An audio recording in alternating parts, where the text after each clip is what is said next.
Kita lanjut lagi di Nightmare Side Test Misteri malam hari ini. Kita akan bacakan pengalaman-pengalaman seram kamu yang sudah masuk ke tim Nightmare Side. Ini dia Nightmare Side Test Misteri. Selamat malam Kak, ada Cynthia dari KKN di Majalaya. Oke, Cynthia lagi KKN di Majalaya. Selamat malam buat Cynthia dan teman-temannya lagi KKN ya. Ini cerita pertama tentang sumur itu tata letak lokasinya sama banget kayak posko KKN saya sekarang. Sumur itu yang cerita pertama tadi ya. Wow, jangan-jangan di situ kamu ya. Kebetulan saya lagi KKN di Majalaya dan tadi saya sama teman saya langsung karena lokasinya mirip. Ada sumur dan depan pintu keluar dapur. Dan pas saya jemur baju malam-malam, itu ada bayangan-bayangan yang merhatiin saya dari kandang bebek karena pas kau KKN saya itu belakangnya ada halaman jemuran yang ada sumurnya itu dan ada kandang bebek. Dan ternyata semua teman saya yang jemur di situ selalu ngerasa merinding setiap jemur baju. Akhirnya saya nggak pernah jemur baju malam-malam lagi karena merinding duluan katanya. Oh ini bisa pas ya sama ya dengan cerita pertama tadi ada sumur, pintu keluar dapur dan halaman belakang langsung ada sumur. Coba Cynthia itu sumurnya ditutup kah dengan rapat seperti yang ada di cerita? Jangan-jangan lokasinya yang dipakai di tempat KKN kamu gini ya.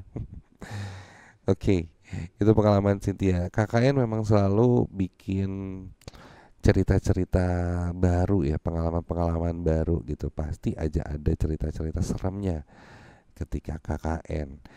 Saya waktu itu KKN di salah satu desa di daerah Bandung Selatan ya, Banjaran Balenda kesananya lagi. Di situ ada satu mitos ya.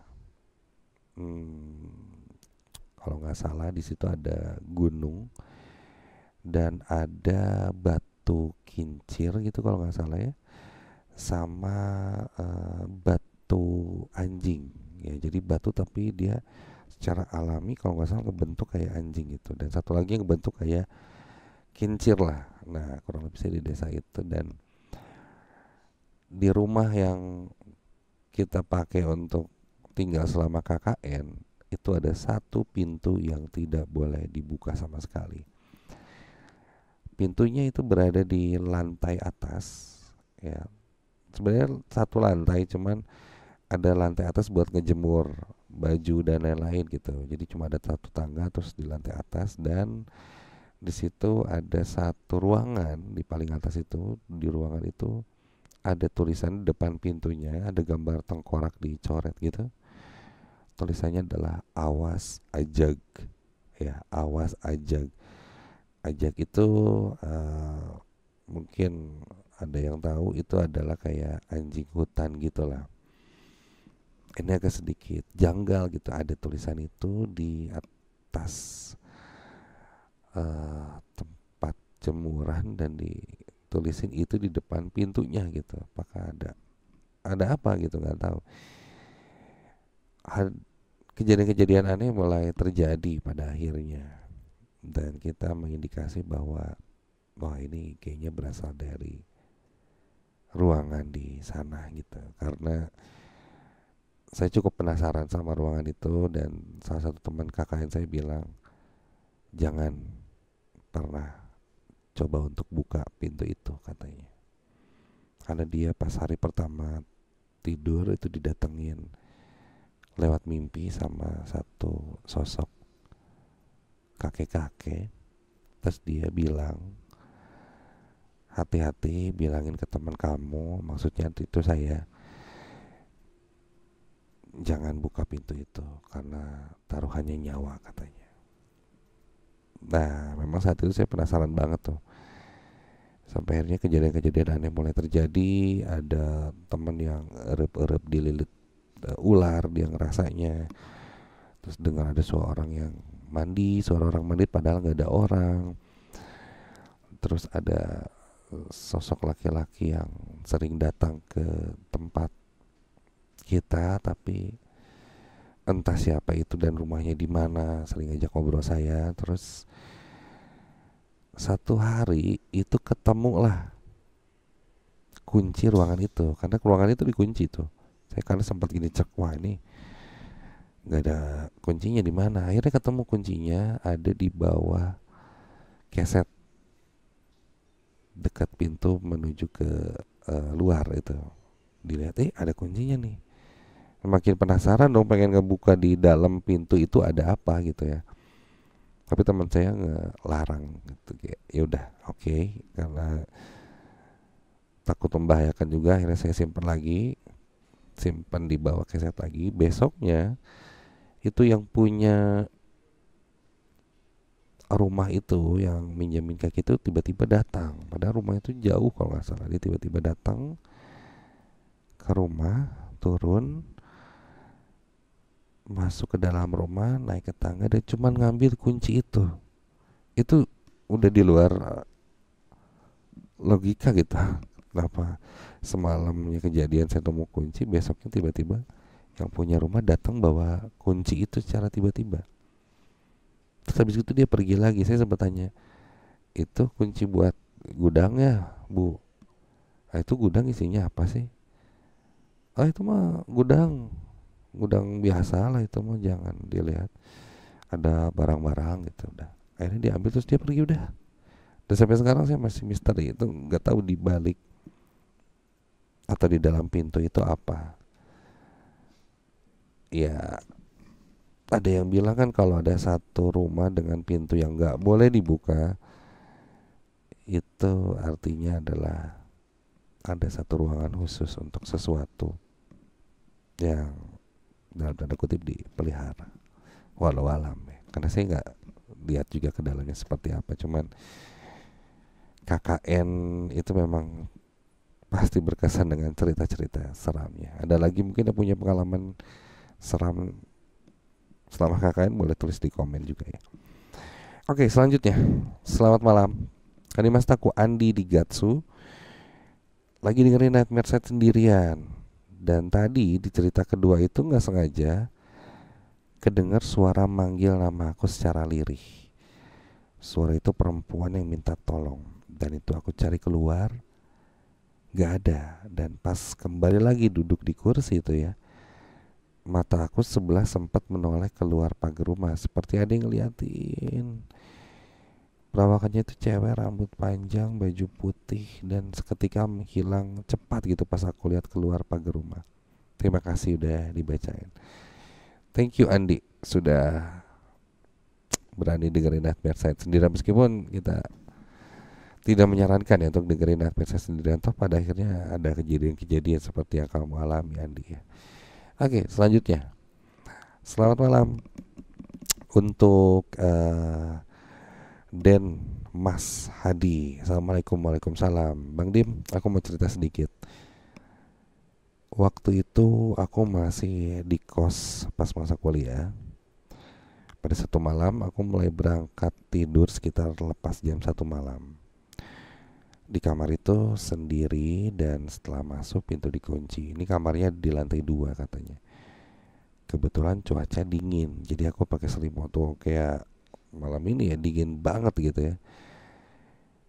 Setelah pakai selimut masih belum bisa tidur, karena setelah pintu ditutup tuh jadinya agak gerah kan.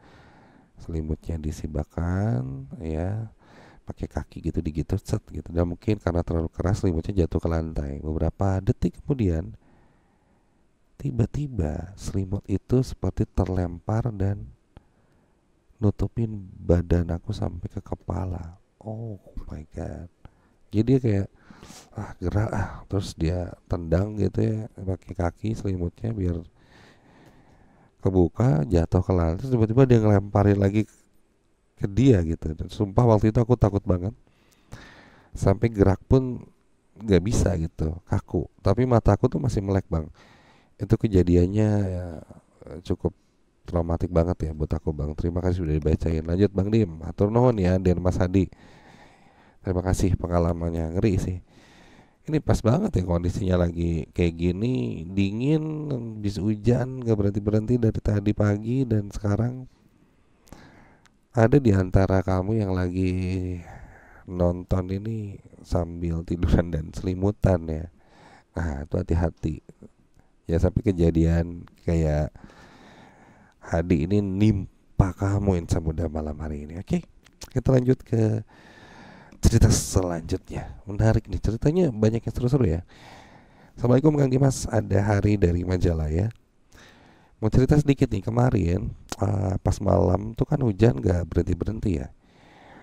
Malam sampai subuh. Nah kebetulan stok rokok habis nih, sekitar jam 12 malam saya ke warung pakai payung. Katanya ada mitos kalau malam tuh jangan pakai payung. Mau gimana lagi, di luar hujan dan saya paksain pakai payung. Pas pulang itu di rumah kosong. Oh, ada rumah kosong yang saya lewatin, dan tiba-tiba ketika lewat rumah kosong itu payung tuh berat banget dan bau amis. Ini apakah benar ya? Itu terjadi karena saya pakai payung. Terima kasih. Sebenarnya saya nggak tahu ya kalau tiba-tiba ada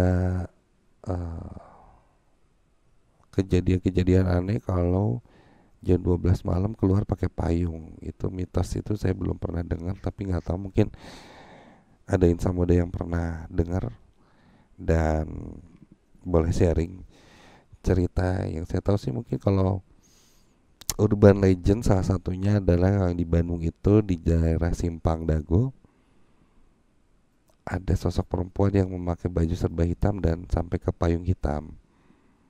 Nah itu kadang terlihat di daerah Simpang Dago atau Taman Sari. Mungkin ada yang pernah dengar cerita ini. Dia sering terlihat, entah mungkin di kala hujan atau panas bahkan atau cuaca apapun, payung hitam dan pakaian serba hitam. Saya sebenarnya ingin ngundang salah satu penyiar Ardan di sini. Punya pengalaman serem juga nggak ya kira-kira selama dia di Ardan Radio gitu. Malam hari ini ada Rain Rachel di sini. Hai. Rain akan siaran jam 12 malam habis Nightmare Side. Nah, gue pengen tahu nih Rain. Apa tuh? Lo punya pengalaman serem gak nih? Mungkin gak di Ardan aja, tapi mungkin ada pengalaman serem yang pernah kamu alami. Aku sebenarnya jarang banget karena kebetulan aku orangnya nggak sensitif, tapi there is one moment yang aku nggak pernah lupain tuh. Waktu itu aku pernah, kayaknya it was 5 years ago, aku sama teman-teman angkatan tuh ke Bali. Oke.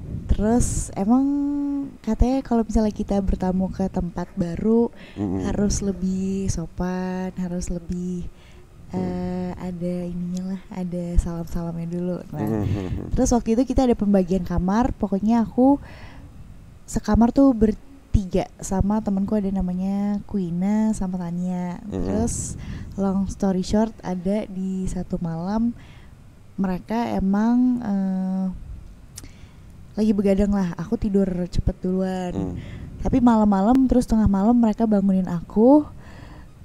Mereka dua-duanya kayak lagi berhalusinasi, cerita ketemu seseorang. Terus deskripsinya sama, tapi orang itu nggak aku lihat sama sekali. Jadi maksudnya gimana? Jadi waktu itu awalnya di mimpi atau bangun sih, aku dibangunin karena awalnya kamu lagi tidur, terus lagi tidur, dibangunin terus sama teman kamu si Kuina Tania ini, bangun, Ray, karena bangun. bilang ada tamu, katanya dia ngetok. Tapi dia terus ngetok. mereka bilang katanya iya ada cewek Belanda. Terus kan aku panik, Kak Dimas, aku langsung bilang, hah? Aku nggak lihat. Awalnya satu teman aku doang, Tania, yang cerita. Terus dia bilang pokoknya iya tadi ada cewek Belanda pakai baju Bali, pakai kain Bali.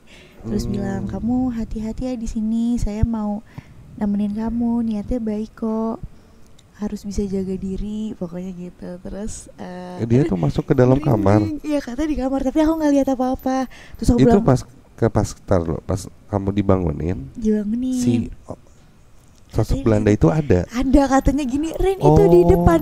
Terus aku langsung kayak, enggak Tantan, jangan bercanda. Terus aku nggak lihat apa-apa loh. Terus bilang, tuh kan dia keluar ke pintu. Terus aku udah kayak merinding. Tapi kalau misalnya bangunin orang lain kan nggak mungkin, karena itu udah tengah malam. Terus aku diam, aku udah bilang ini, Tania jangan ngomong apa-apa ya, aku udah nggak mau denger apa-apa, pokoknya aku udah mau tidur. Terus dia bilang, Itu Rin tuh kan ketok-ketok lagi masuk, sampai dia akhirnya bukain pintu beneran, tapi aku nggak lihat siapa-siapa tuh.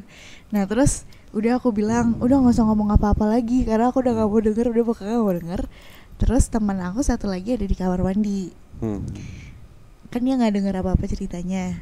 Nah udah Tania tidur, temanku dari kamar mandi, Kuina namanya, terus dia bilang, Rin tadi di kamar mandi gue ditolongin orang. Terus dia bilang, hah?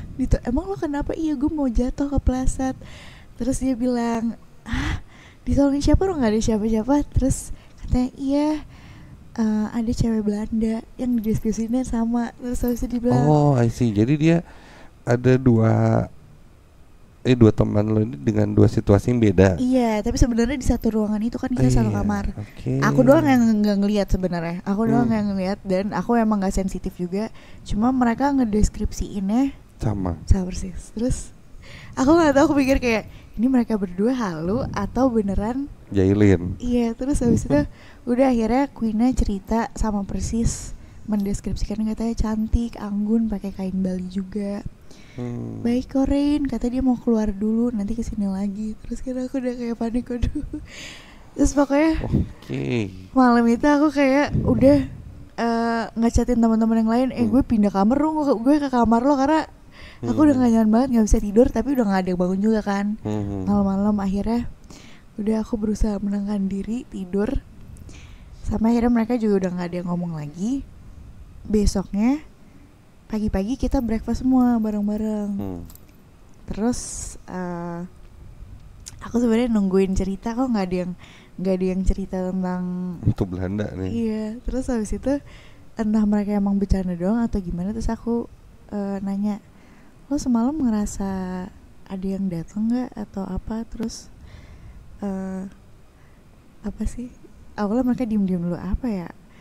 Enggak sih. Terus akhirnya mereka bilang, gue inget deh kayaknya, gue nggak tahu ini mimpi atau enggak, tapi gue kayak ketemu cewek Belanda, dia bilang gitu. Terus gitu deh guys, untungnya besoknya pindah. Itu tempatnya nginep. Emang hotel apa kayak jadul gitu maksudnya? Sebenarnya enggak, mungkin agak jadul sih, di daerah Denpasar. Dan nggak terlalu ramai juga. Gitu ya.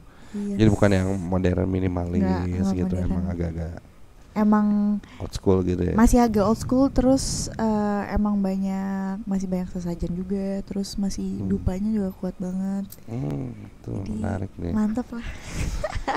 Jadi ini antara si teman kamu itu ngeliat langsung, atau mungkin teman kamu juga di dalam kondisi di alam bawah sadar ketika itu ya, dan dia aktivitas apa segala macam.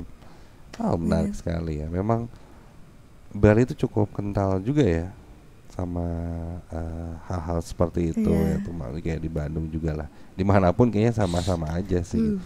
Tapi kalau di Arden sendiri belum pernah ngalamin apa-apa berarti ya? Arden kan kamu siaran habis Nightmare tengah malam nih, sampai jam 2 pagi. Nanti habis ini aku nggak tahu sih siaran, tapi nggak pernah kan? Kayak pernah ada sekali, cuma aku kayak orangnya agak denial dan cuek juga kan. Apa emang? Jadi waktu itu ada malam banget waktu itu aku dateng. Kayaknya bukan aku siaran deh, mau dengerin yang lain. Terus udah lewat dari jam 12, aku parkir di depan garasi. Kan garasi selalu kebuka ya.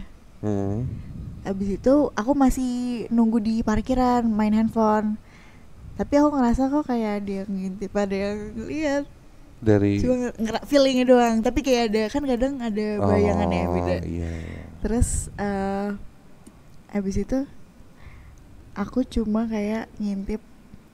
Aku sebenarnya ngintip kepo sih, keluar dikit. Terus aku ngeliat kok agak kayak ada gelap-gelap, tapi terus udah aku nggak ngelanjutin karena kayak udah lebih baik kayaknya dia nggak perlu dicari tahu.